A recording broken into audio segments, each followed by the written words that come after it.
Hello there and welcome to my channel, Novice Modelling in the Midlife Crisis, and the Novice Modeler here. And look what I have created. We've finished the first of our Pearl Harbor commemoration Airfix kits off. This being the 172 Mitsubishi A0682B 0, 1/72 scale, A068204, which is a 2011 tooling by Airfix. And this model set is a 2013 original release. Now, I was lucky enough to pick this up from Aldi for $6.99 about a week ago, with a little bit of poking from one of our viewers. Guitars and Goldfish, we decided to build these two this weekend because it's December the 7th. So we've finished it. It's had a couple of goes over with some varnish, the Vallejo aerosol satin acrylic. I'll go through the paints and what have you shortly. But what did we think of this kit? Well, I quite enjoyed it. It was relatively simple. It was it went together well. There was no bad moments. Again, my painting of the cockpit details has been a little bit naff. The only real thing that I took issue with was the pilot is supposed to go in as one of the last things, and he didn't seem to want to go in, so I had to cut his legs off. But you can't tell, so it doesn't really matter, does it? Because it's one of these model sets, it comes with some stuff. You get one of these poly cements with Umbro. We didn't use that. It also comes with 4 different paints. A brown, which I think is for the pilot's uniform. We didn't use that. It comes with some silver and some black as well. Now, the actual colour for this, I mean, it looks white on here on the box art, and I've always kind of thought that they were white as well, because Final Countdown, Tora, I'm pretty sure they both had white aircraft zero type. They weren't zeros, obviously, they were Harvards, I think, but that's the colour that came with it anyway, this sort of minty green. I decided to go with the Japanese Navy grey, which is a little bit more toned down, shall we say. So that's the colour that I ended up going with. And it actually looks quite nice. I was kind of disappointed because I kind of wanted to do a white one because I had a white one when I was a kid. But this actually looks quite nice. I quite like the colour. It's grown on me. I've used it before for undersurfaces of Japanese aircraft, so that's why it's a bit scabby. The other paint we used on the interior was cockpit green, Imperial Japanese Navy XF71. We've used XF85 black on rubber black on the tyres, obviously. XF flat black on the nose. Dark iron XF84 on some of the interior. XF16 flat aluminium on whatever it was acquired. Flat flesh XF15 on the pilot's face, XF3 flat yellow on the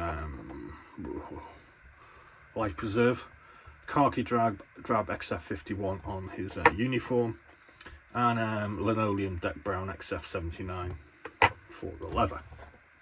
We used a combination, as usual, of Tamiya extra thin and Tamiya cement. Some of the paint on paint parts, especially the undercarriage, I used the COUK black because it's a bit better for paint on paint.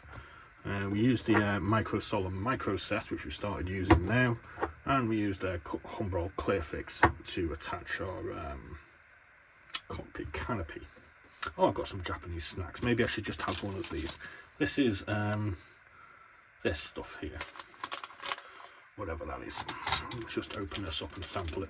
We bought these last year for some other Japanese aircraft that we got, and this is some little balls with some popping candy by the look of it.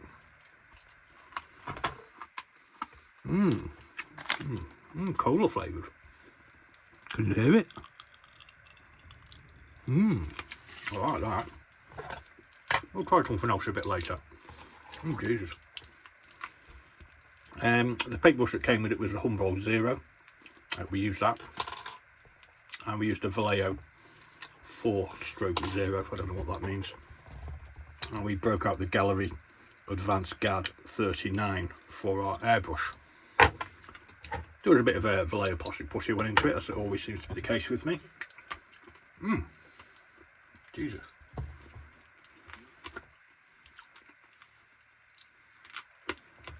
Sorry.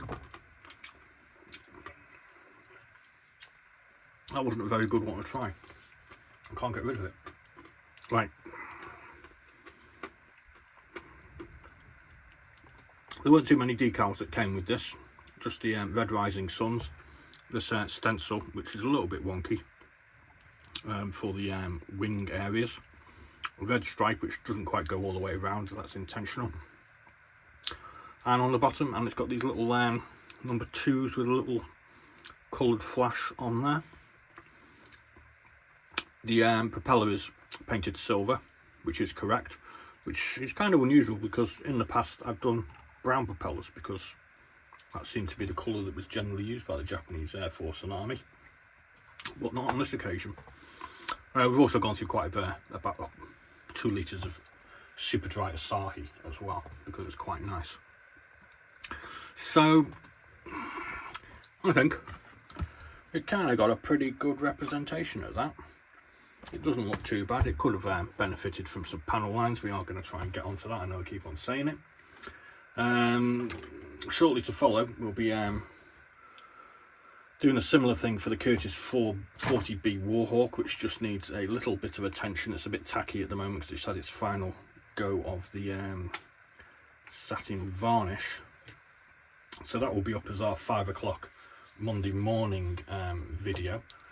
But hey, apparently it will be late evening in Honolulu. So it's still December the 7th in Honolulu. So it kind of works at the end of the day.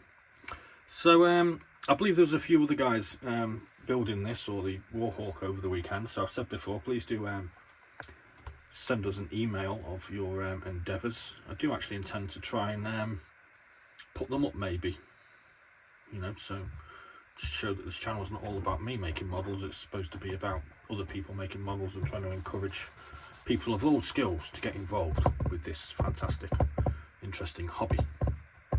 Yeah, so there we go. There'll be another video up later, and Messerschmitt's on Monday will be delayed, but it will come up probably about 4 o'clock afternoon. We'll be having a look at this Messerschmitt ME262B 1AU1 2-seat night fighter. It's interesting. So thanks very much for watching. Please do like and subscribe, and we'll just zoom that in and let you have a little look at it for a little while, I suppose, and I'll go and do something else maybe.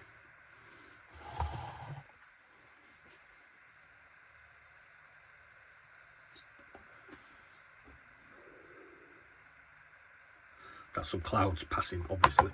Let's try this blue thing here. What's this blue thing taste like? Oh, that's bubblegum. I don't want to try that one. Let's try this one here. This has got a marshmallowy type fella on it. It's called Cola Bubble Candy. And it's a big sweet. It's probably going to take about half an hour for me to eat. What have we got here? We've got porricky. I have no idea what that is. Oh, it's all broken. Like a biscuit. Let's get that cola sweet out.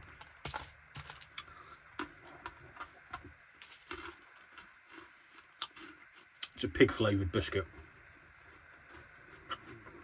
It's quite nice actually. So I'll let you get on with your evening. Hope you're enjoying your Sunday. Cheers. Be soon, yeah.